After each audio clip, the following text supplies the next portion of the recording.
Olá, meus amores, bem-vindos a mais uma aula, né? Hoje nós veremos geografia e ciências, né? Em geografia, na aula anterior, né, a gente viu os contrastes socioeconômicos no Brasil, né? A gente viu que o Brasil é um país bem desigual, né? E alguns índices, alguns quesitos, alguns indicadores, né? Reafirmam essa questão dessa desigualdade socioeconômica, que são eles, o nível de alfabetização da população, a expectativa de vida da população, a renda per capita, né, que é toda a somatória do dinheiro que é produzido no país e é dividido pela população, né? Então, a gente tem a renda de cada pessoa, de cada indivíduo, que a gente chama de renda per capita, né? Que é a renda por pessoa no país. E a gente tem o índice de Gini, né? Que é um índice que indica esse desequilíbrio, né, da distribuição de renda, né, pessoas mais ricas e pessoas mais pobres no país, né? Então, o índice de Gini indica como é que toda essa renda produzida no país, ela é distribuída entre ricos e pobres, né, que a gente sabe que todo o dinheiro, né, todo não, mas boa parte do dinheiro é destinada aos mais ricos, né? Então, a gente tem um número muito pequeno de pessoas ricas, mas que tem mais poder financeiro do que a maioria da população que é de origem humilde, pobre, né? Então, tudo isso a gente viu na aula anterior. E nós vimos, né, esses 4 mapas que representam tudo isso que eu disse, né? Esses indicadores socioeconômicos, como a alfabetização, né? A renda per capita, a esperança de vida e o índice de Gini, que é como a renda é distribuída entre pobres e ricos, né? Então, a gente vê, por exemplo, essa cor laranja menos clara e a mais forte, né? Então, a gente tem aí a diferença na distribuição da renda no nosso país. E agora, nós vamos corrigir, né, a atividade relacionada a toda a leitura que a gente fez, o estudo que a gente fez na aula anterior, para ver como está, né, a aprendizagem, se vocês aprenderam esses conteúdos, né, que a gente trabalhou. Esse conteúdo, né, que é os contrastes socioeconômicos. Então, a atividade, ela era realizada na página 20 e 21. E na questão 1, né, da página 20, perguntava o seguinte: por que a desigualdade entre ricos e pobres pode ser considerada o pior problema socioeconômico do Brasil? Então, minha gente, ela pode ser considerada, nessa desigualdade entre ricos e pobres, a pior porque ela é quem gera os outros problemas sociais e econômicos, como a falta de emprego, a falta de oportunidades, a falta de uma saúde de qualidade, e vários outros fatores como violência, né? Fome no país, né? Pessoas passando fome. Então, a desigualdade entre ricos e pobres, né? Que é a desigualdade financeira, ela, como é que eu posso dizer? Ela prejudica em outros quesitos da sociedade, né? Ela favorece o surgimento de outros problemas sociais e econômicos. Então, eu vou ler como está aqui no material. Por refletir a diferença de acesso a condições básicas e dignas de saúde, educação, transporte, moradia e renda entre os diversos grupos sociais no Brasil, a desigualdade social pode ser considerada como a principal causa dos problemas socioeconômicos. Então, a desigualdade social é quem causa os outros problemas, como foi citado aqui. Na educação, problemas no transporte, problemas na saúde, porque essa renda ela é mal distribuída, né? Pessoas têm muitos e a maioria não tem quase nada, né? E outros não tem nada mesmo. Então, é por isso. Por isso que a desigualdade social ela é considerada a pior, porque ela causa outros problemas sociais. 2. Ao compararmos o IDH, que é o Índice de Desenvolvimento Humano, né?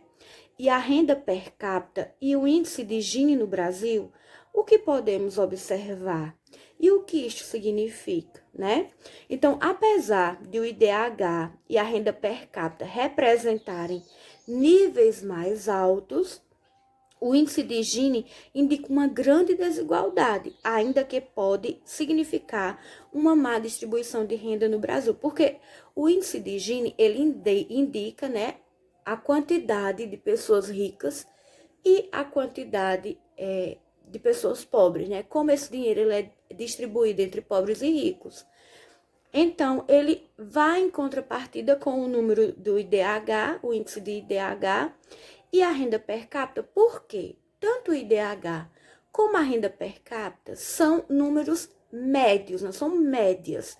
Então, não quer dizer que todo mundo, por exemplo, a renda per capita, ela é calculada, ela é somada todo o dinheiro que é produzido dentro do país e dividido entre o número da população, quantos habitantes existem naquele país. Então, vai dar um número médio, né? Vai dar uma média. Só que isso não representa totalmente a realidade, né? Como a gente viu, a renda indicada por pessoa na renda per capita, ela não representa totalmente a realidade, porque a gente sabe que tem pessoas que não têm praticamente nada, enquanto outros superam essa média, né? Então, são números que não indicam realmente a realidade. Aí, 3. De que maneira os 3 séculos de escravização dos africanos ajudam a explicar o racismo contra os afrodescendentes existentes no Brasil?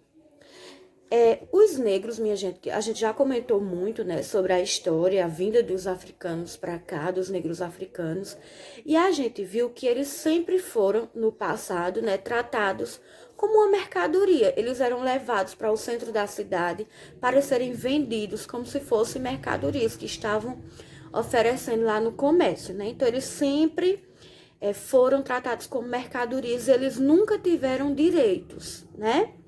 Mesmo com a abolição da escravização, né, que foi a Lei Áurea, né, que deu a liberdade aos negros, eles não foram automaticamente incluídos no mercado de trabalho, né? E na sociedade brasileira, a sociedade brasileira ainda não aceitava a presença do negro no meio social em que os ricos viviam, né? Então, ainda existia isso. E eles continuaram, né, com o passar dos anos, sendo vistos e tratados de forma totalmente diferente dos brancos, inferiores aos brancos, né?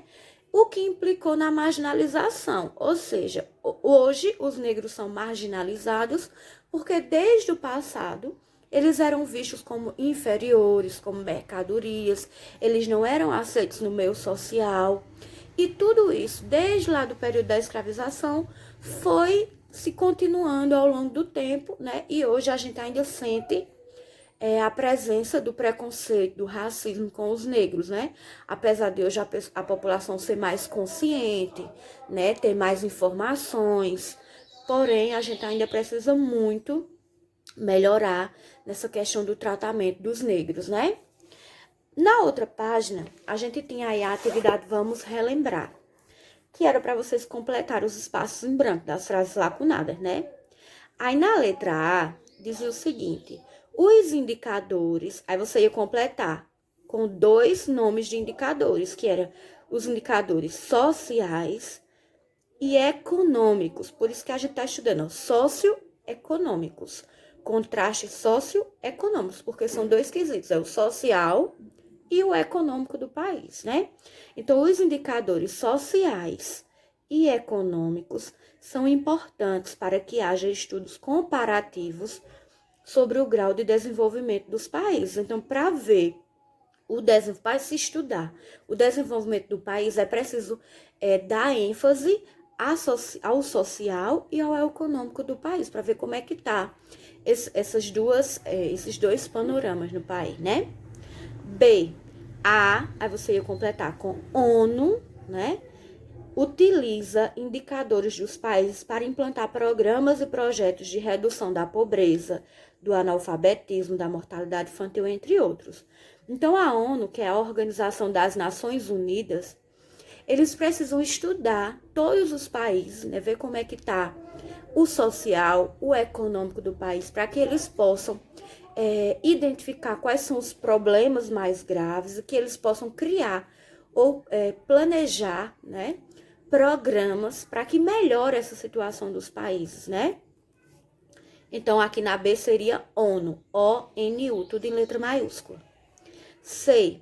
Apesar de hoje ser um país considerado emergente, o Brasil ainda possui contrastes sociais, econômicos e espaciais. Né? Espaciais é quando a gente vê uma favela e próximo a uma favela, por exemplo, a gente vê prédios luxuosos. Então, isso aí é uma diferença espacial, né? De território, de espaço. Né? E o social e o econômico que a gente já viu. O social é a questão da sociedade, da marginalização de muitos, e o econômico é a distribuição da renda, né? Então, aí seria o contrastes, que quer dizer o quê? Essa desigualdade nesses três quesitos aí, né? No social, no econômico e no espacial. D. O índice de Gini mede a diferença de renda entre ricos e pobres. Então, aí você ia completar com Gini. Os contrastes socioeconômicos podem ser percebidos na paisagem das grandes cidades. A gente tem até uma imagem, acho que do Vitor, vendo, né, a favela e os prédios luxuosos bem próximos no mesmo espaço, né? E a gente vê essa diferença de paisagem.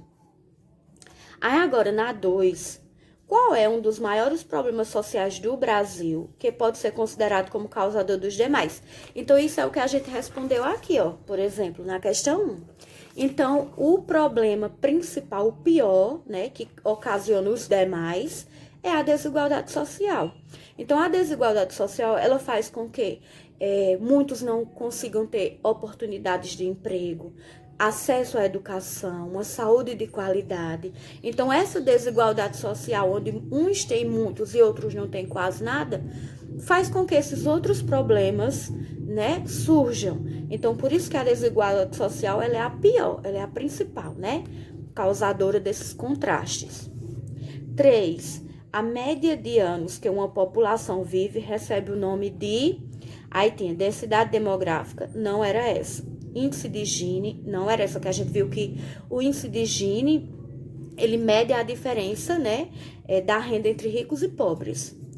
Expectativa de vida média, sim, seria essa. E a taxa de natalidade não seria, porque é a questão do nascimento, né, do número de nascidos. Então, seria a expectativa de vida média que você ia marcar. Na 4, o IDH, ou Índice de Desenvolvimento Humano, varia de 0 a 1. Explique de forma geral como é feita a classificação dos países ao longo desta escala. Então, a gente viu que os países mais próximos, onde o número, né, esse índice de desenvolvimento humano, esse número que representa esse índice, quanto mais próximo de 0, mais são considerados menos desenvolvidos os países, né? Enquanto aqueles que estão mais próximos do 1, né, eles são considerados os países mais desenvolvidos. Então, se o índice de IDH do país ele está mais próximo do 0 do que do 1, isso quer dizer que ele é menos desenvolvido. Se ele está mais próximo do 1, quer dizer que ele é mais desenvolvido, o país, né? Então, é isso que vocês iam colocar aí com as palavras de vocês, é lógico. Então, pronto, a atividade está corrigida. E agora a gente vai dar sequência. Aí, nós vamos agora para o capítulo 3, certo? O que preparamos para este capítulo? O Brasil é um país de grande extensão territorial e de grande diversidade cultural. Neste capítulo, iremos direcionar nosso olhar para essa diversidade e como ela se distribui ao longo do nosso território, considerando a divisão dele em regiões. E para início, né, a gente tem aí esse texto que é de Lenine Queiroga, né, Lula Lenine Queiroga, e ele tem como título Sob o Mesmo Céu, né? Que na verdade é uma música, né? Não é um poema, é uma música. E nessa música diz o seguinte: Brasil, com quantos Brasis se faz um Brasil? Com quantos Brasis se faz um país chamado Brasil? Sob o mesmo céu, cada cidade é uma aldeia, uma pessoa, um sonho, uma nação, sob o mesmo céu. A gente vem do tambor do índio. A gente vem de Portugal. Vem do batuque negro. A gente vem do interior e da capital. A gente vem do fundo da floresta, da selva urbana, dos arranha-céus. A gente vem do Pampa, do Cerrado, vem da megalópole, vem do Pantanal. A gente vem de trem, vem de galope, de navio, de avião, motocicleta. A gente vem a nado. A gente vem do samba, do forró. A gente vem do futuro conhecer o nosso passado. A gente vem do rap e da favela. A gente vem do centro e da periferia. A gente vem da maré, da palafita, vem dos orixás da Bahia. Aí a gente tem, né, a turma do Ético aqui, ó, representando, né, o que se diz na música. E a gente tem aí a sessão para iniciar. Após ler a letra da música e analisar a ilustração, né, que é da turma do Ético, faça o que se pede.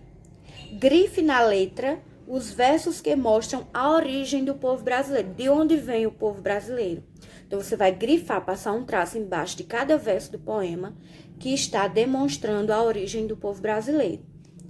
Outro pontinho. Você conhece alguma das formações vegetais naturais brasileiras? Que a gente já estudou as formações vegetais do Brasil, né? Em caso afirmativo, circule-as em verde na letra da música. Terceiro, em sua opinião, o que significa o título da música? Sob o mesmo céu. Quarto, qual é a relação entre a ilustração e a letra da música? Então, entre o desenho que está representado aqui no capítulo e a letra da música, qual é a relação que eles têm? Então, vocês vão responder esses 4 pontinhos no caderno de geografia. Agora, na página seguinte, a gente tem aí um texto. Por que o espaço é dividido em regiões? Né? Por que o espaço se divide em regiões? Qual foi a intenção de se dividir o espaço em regiões? A gente vai ver agora. Então, eu queria que vocês acompanhassem comigo aí a leitura. O território brasileiro é de grande extensão. Esse é um fator que influencia não só para que a variedade de elementos naturais seja vasta, mas também a de elementos humanos. Quando precisamos estudar o território com essas características, a análise e a compreensão se torna mais fácil se dividirmos ele em regiões. Regiões são agrupamentos de áreas que possuem características sociais, naturais, econômicas, políticas ou culturais semelhantes. Embora a ideia de regionalizar tenha ligação com agrupamento por semelhanças, ao fazê-lo não quer dizer que perdemos de vista as diferenças encontradas dentro desses espaços menores. Por exemplo, quando alguns estados brasileiros são agrupados de acordo com critérios culturais semelhantes, não significa que em todos os lugares as pessoas vivam da mesma forma e tenham a mesma cultura. A história econômica do Brasil mostra que as regiões foram se desenvolvendo de maneira desigual e de acordo com os interesses da época. A região Nordeste, por exemplo, que é a nossa, né, foi a primeira a despertar interesse dos colonizadores portugueses, devido ao pau-brasil encontrado no litoral e às condições de solo e clima que permitiram o cultivo monocultor da cana-de-açúcar ao longo do século XVI. Contudo, com o passar do tempo, conforme se iniciaram novos ciclos econômicos com a mineração e a cafeicultura no interior do Brasil, principalmente na região sudeste, essa porção do território passou a ser mais habitada e concentraram-se sobre ela as atenções do Estado, desenvolvendo-se mais do que as outras. O mapa nos ajuda a visualizar um pouco das desigualdades regionais existentes no Brasil atual. Então, aqui a gente tem, né, o mapa e a gente tem aí a professora Cecília fazendo algumas explicações. E ela diz o seguinte: este mapa nos permite visualizar a distribuição do IDH nos municípios do Brasil. Quanto maior o IDHM, de forma geral, mais bem estruturados estão a educação, a renda, o trabalho, a habitação e a saúde. Então, quanto maior for esse número, mais próximo do 1, isso quer dizer que aquele estado, aquela região, ela está bem estruturada, a educação dela está de qualidade, a saúde está de qualidade, a renda, o trabalho está, né, de qualidade. Então, a gente tem aí no mapa Brasil, Índice de Desenvolvimento Humano por municípios. Aí a gente tem aí na cor azul é 0,800, na verde de 0,700 a 0,799, o amarelo de 0,600 a 0,699, o laranja de 0,500 a 0,599, o vermelho está em 0 até 0,499 e o branco é sem dados. Então, veja, o mais próximo são os que estão na cor azul, né? Então, veja que tem pouquíssimos onde o desenvolvimento da saúde, da educação, do trabalho estão bem desenvolvidos, né? Então, agora, a gente vai para a página 25, onde eu vou orientar a atividade para vocês. Assinale as alternativas que dizem respeito ao conceito de região. Aí você vai dizer o que é região de acordo com esse texto que a gente leu, né? O que são regiões? Aí você vai marcar. É mais de um, viu? Eu vou dar essa dica, tem mais de uma alternativa.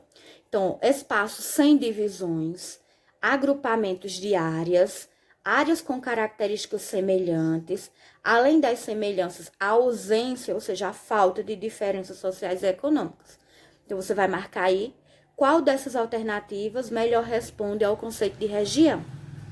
2. Por que o espaço é dividido em regiões? Então, também de acordo com o texto, você vai responder aqui. 3. Qual foi a primeira região do Brasil escolhida para atender aos interesses dos colonizadores portugueses? No texto também diz. E quais atividades econômicas foram escolhidas para se fazer nesses territórios? Aí, na página 26, a gente tem uma charge. Brasil, um país de contrastes. Aí, você vai ler essa charge, observar a imagem e vai responder letra A e B. Qual é o título da charge e explica o seu significado. B. Que contraste social é retratado na charge? E abaixo a gente tem, e você o que acha? O contraste destacado na charge existe na sua cidade? Esse contraste aqui que foi representado na charge, aqui em Itabira existe? Você vai dizer se sim. E outras desigualdades sociais, além dessa que foi demonstrada na charge, tem outras aqui em Itabira? Você acha que as ações da administração municipal estão sendo eficientes para resolver esses problemas? O trabalho da gestão municipal, do prefeito, dos vereadores, está sendo suficiente para resolver esses problemas que você listou aqui? Então, você vai responder aí com as suas palavras. Então, minha gente, esta atividade a gente vai corrigir só na volta do recesso, porque hoje é o nosso último dia de aula, né, virtual, de aula remota. Então, vamos entrar em recesso e quando for a partir do dia 24, que é o nosso retorno, aliás, que acho que é 25, que vai até o dia 24. Então, quando a gente voltar, aí a gente faz a correção dessas atividades, tá certo? Então, agora nós vamos para ciências. Na aula anterior de ciências, ficou para vocês realizarem, né, a atividade da página 15, 16 e 17, que eu vou fazer a correção com vocês agora. Então, a gente tinha aqui ao lado, né, na página 15, a imagem aqui do Lucas, né, passando filtro solar no rosto. E ao lado dizia o seguinte: mesmo em dia frio de inverno, mas muito ensolarado, é necessário o uso do protetor solar nas brincadeiras ao ar livre? Então, aqui, né, é esperado que vocês respondam que sim. Que a radiação solar, ela continua incidindo na Terra, mesmo nos dias de inverno, né? Apesar de o vento, o clima frio amenizarem a sensação de calor, os efeitos dos raios solares sobre a pele, eles continuarão praticamente da mesma maneira. Então, mesmo em dias nublados, né, a gente precisa usar filtro solar, porque os raios solares, eles continuam incidindo no planeta Terra. Aí, agora abaixo, a gente tem a atividade. Dizia o seguinte: uma família pretende sair de viagem e deixar as plantas de vaso dentro de casa, perto de uma janela, onde recebam a luz do sol. Eles acreditam que, por meio da fotossíntese, as plantas produzirão alimento e permanecerão vivas até o seu retorno, que deverá acontecer depois de um mês. Então, eles vão ficar um mês em viagem. E quando chegarem, né, depois de um mês, eles deixaram essas plantas próximo da janela para receber luz solar. Aí a pergunta é: você concorda com a opinião deles que a planta ela vai conseguir produzir o alimento dela? Então, minha gente, a fotossíntese, né, para ela acontecer, ela precisa não só da luz solar, ela precisa da luz solar junto com a água, com o gás carbônico, para que, unindo esses elementos, a planta ela consiga produzir o alimento dela, que é a glicose, né? Então, provavelmente essas plantas, nessa situação, né, dessa família, elas morreriam, porque elas não iam conseguir produzir o alimento delas. B. Porque o processo da fotossíntese é importante não somente para a planta, mas também para todos os seres vivos. Porque, né, a planta, para ela estar saudável, ela precisa passar por esse processo de produção do alimento dela, para que ela fique saudável, né? E a planta, a gente sabe que ela é fonte de alimento de muitos animais. E esses animais, eles se alimentam de outros animais. Então, é preciso existir as plantas para que essa cadeia alimentar, né, ela continue. Além de que as plantas, quando elas passam por esse processo de fotossíntese, elas tiram da atmosfera o gás carbônico, que em grande quantidade faz mal à nossa saúde, e nos dá de volta, libera para a atmosfera o oxigênio, que é um gás importante na nossa respiração, né? Então, por isso que o processo de fotossíntese não é só importante para a planta, é importante para os demais seres vivos, porque a gente depende delas, né? Então, na página seguinte, a gente tem a questão 2, assinale V para verdadeiro e F para falso. O efeito estufa é um fenômeno natural que mantém a Terra aquecida, permitindo assim que ocorra a vida da forma como a conhecemos. Então, aqui é verdadeiro, né? A próxima. As alterações na natureza provocadas pelo ser humano estão contribuindo para o aumento do efeito estufa, deixando o nosso planeta cada vez menos aquecido. Aqui é falso. Porque esse efeito estufa, ele deixa o nosso planeta cada vez mais aquecido e não menos, que é o que a gente chama de aquecimento global. É o aumento da temperatura do planeta, que é causado pelo efeito estufa, né? Então, aqui seria F. A próxima. Ao realizarem fotossíntese, as florestas capturam o gás carbônico da atmosfera e liberam oxigênio, um processo que ajuda a equilibrar o clima, que é o que eu contei, né, na questão anterior. Então, aqui é V.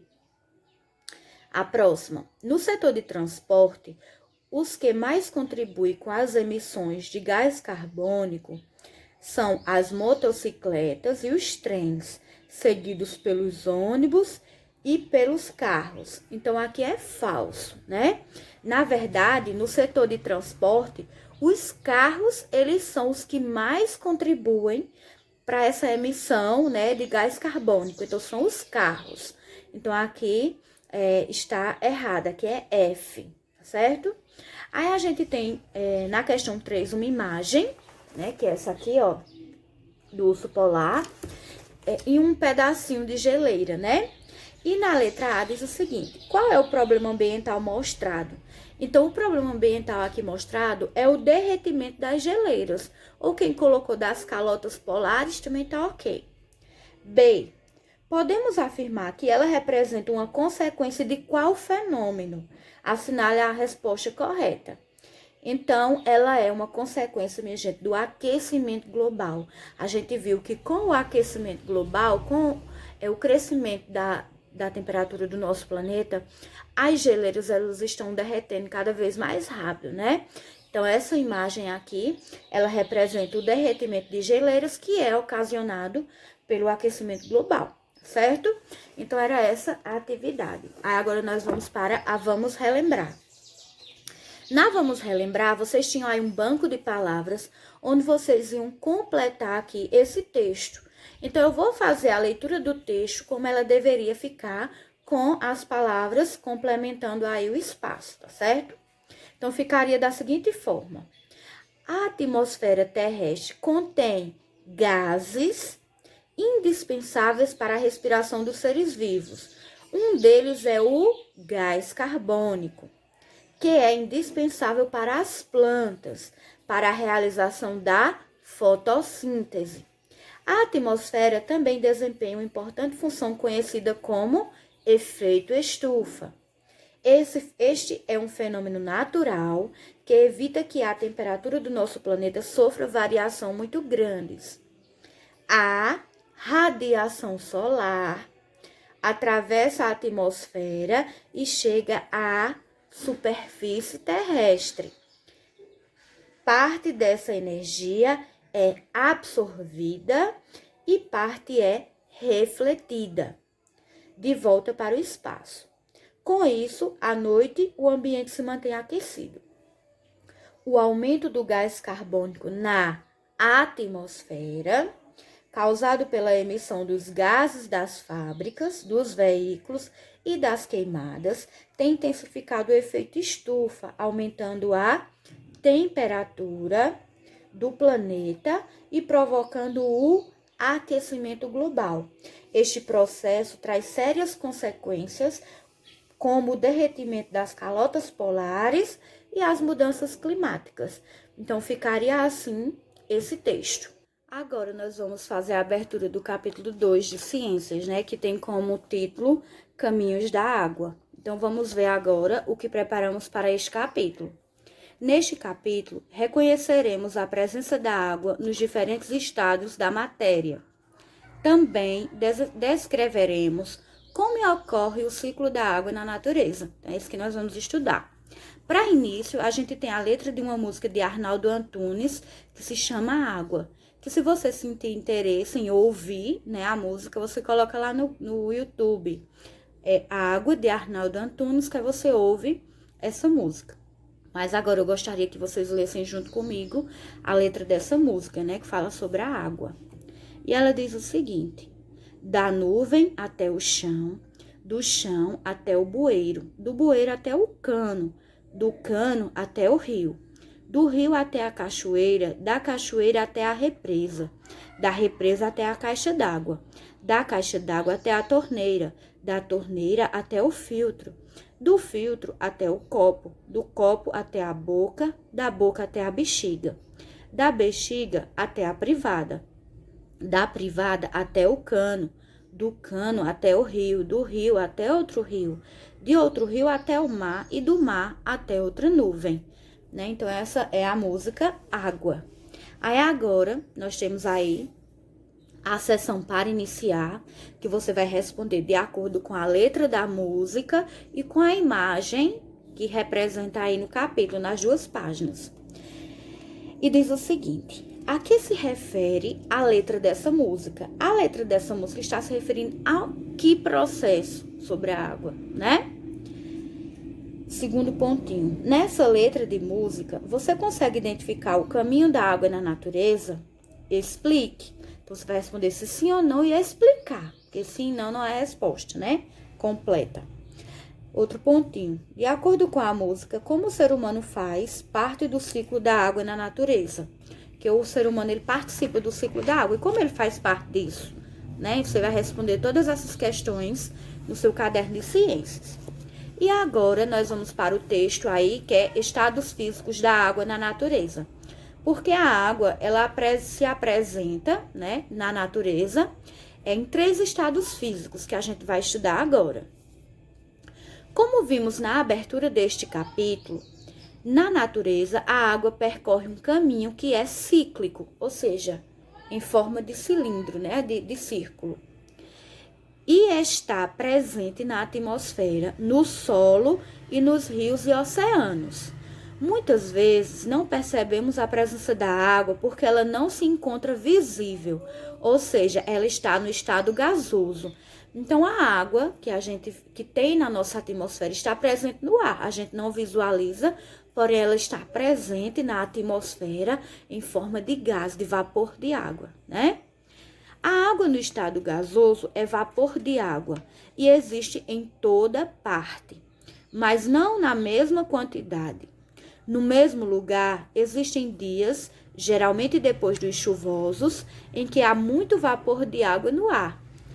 Em certas regiões, o ar é muito seco, isto é, tem pouco vapor de água no ar, né? Fatores ambientais como a altitude, a pressão do ar, a temperatura e presença de água líquida em mares, lagos ou represas determinam quanto o vapor de água pode estar presente no ambiente. Como a quantidade de vapor de água no ar não é sempre a mesma, criou-se uma expressão para indicar qual é esse valor em cada dia e em cada região.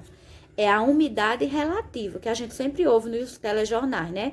Na hora lá que eles vão fazer a meteorologia, né? Passar para a gente como vai ser o clima, eles sempre falam da umidade relativa do ar, né? O Serviço de Meteorologia prevê as condições do tempo indicando os índices de umidade relativa do ar, quantidade e possibilidade de chuva, presença e intensidade de ventos, entre outros fatores. A gente já viu, né, que a meteorologia, ela estuda o clima, a temperatura, e todo esse estudo é baseado nas imagens que são enviadas pelos satélites artificiais que estão lá no espaço, fotografando todo o planeta Terra, né? Então, eles conseguem ver a presença de nuvens, de vento se aproximando das regiões. Aí a gente tem aí a professora Cecília e ela está dizendo o seguinte: a OMS, que é a Organização Mundial da Saúde, aponta que índice de umidade relativa do ar inferiores a 30% caracterizam um estado de atenção. De 20% a 12% é um estado de alerta. E abaixo de 12% é estado de alerta máximo. Tá certo? A água no estado líquido é encontrada em quase todas as regiões da Terra, nos oceanos, mares, lagos, rios, poços e etc. A água no estado sólido, isto é, na forma de gelo, é encontrada principalmente nas regiões polares e nos pontos mais altos da crosta terrestre. As regiões polares recebem pouca iluminação do Sol e nas montanhas mais altas o ar é mais rarefeito, com menor quantidade de gases. Daí as temperaturas descem muito e em baixas temperaturas a água passa para o estado sólido. No Brasil, só é possível ver água no estado sólido na natureza em dias de ocorrência de geada, neve ou granizo. Esses fenômenos são mais comuns nas regiões sul e sudeste e causam muitos estragos na agricultura. Aí agora nós vamos ver, né, como é a geada. Geada é o fenômeno que ocorre em ocasiões de frio muito intenso. Nos dias de ocorrência de geada, a água congela-se sobre a superfície dos objetos expostos fora de casa, no capô dos carros, nas roupas penduradas no varal e, o pior de tudo, na superfície no interior das folhas e frutos das árvores. A neve também acontece em dias de temperatura muito baixa. A água pode cair não em forma de gotas, mas em forma de flocos de cristais de gelo muito leves. Ocorre queda de neve em algumas localidades da região sul do Brasil, mas não é um fenômeno frequente. Aí aqui a gente tem a imagem de uma geada nas plantas. Veja como as folhas ficam congeladas, né? Então aqui é a geada. Aí na legenda diz assim: quando ocorre a geada, os cristais de gelo que se formam destroem as folhas e frutos, prejudicando as colheitas. Às vezes, as gotas da chuva passam por uma camada de ar frio e congelam-se rapidamente. O resultado é que, em lugar de caírem como gotas, caem no solo como pedras de gelo. Vem daí o nome para o granizo, que é chuva de pedra, né? Quer dizer, chuva de pedra. Na região sul, aí tem a imagem, né? Aí na região sul, nos meses de junho, julho e agosto, que é esse período que a gente tá em julho, né? A temperatura cai muito, chegando a nevar em alguns pontos. Na imagem, a cidade de São José dos Ausentes, no estado do Rio Grande do Sul. Então, veja aqui como está, né, com neves, né? Clima bem frio. Então, a gente viu que esses climas, essas temperaturas mais baixas, elas são mais comuns no sul e sudeste do nosso país, né? A nossa região nordeste é uma região mais quente, né? Com menos queda de temperatura. Aí, agora, nós temos a atividade de hoje, que é da página 22 e 23. Na página 22, a gente tem 4 imagens, né? Que é a imagem A, B, C e D. E você vai identificar em qual estado a água está em cada uma dessas imagens. Se está no estado sólido, se está no estado líquido, ou se está no estado gasoso. Você vai colocar aí. Aí você coloca letra A, estado tal, letra B, estado tal, e assim por diante. B. Quais são os fenômenos mostrados na imagem A e D? Explique com suas palavras como eles acontecem. Se tiver alguma dúvida, volta lá nos textos e lê novamente, tá certo? Quais são os fenômenos que a gente viu nas páginas anteriores e que estão representados aí na letra A e D. 2, que já é na página 23. Em sua casa, você encontra água você encontra água em cada um dos 3 estados.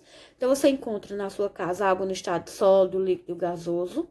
Se sim, você vai dizer aonde, tá certo? 3.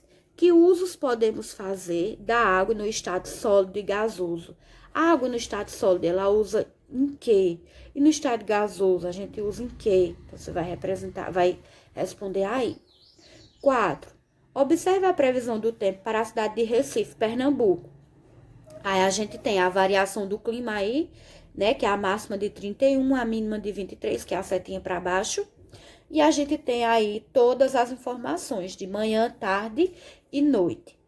Podemos afirmar que o clima está seco na cidade de Recife? Se sim ou não, vai justificar o porquê, tá certo? Observando essa previsão do tempo aí em Recife. Então, minha gente, é isso. Realizem essas atividades de ciências da página 22 a 23. Se resta alguma dúvida, volta os textos, faz a leitura novamente. E se as dúvidas persistirem, quando a gente voltar do recesso, a gente tira e corrige todo esse exercício, tá certo? Então, um beijo em todos, bons estudos e até a volta do recesso.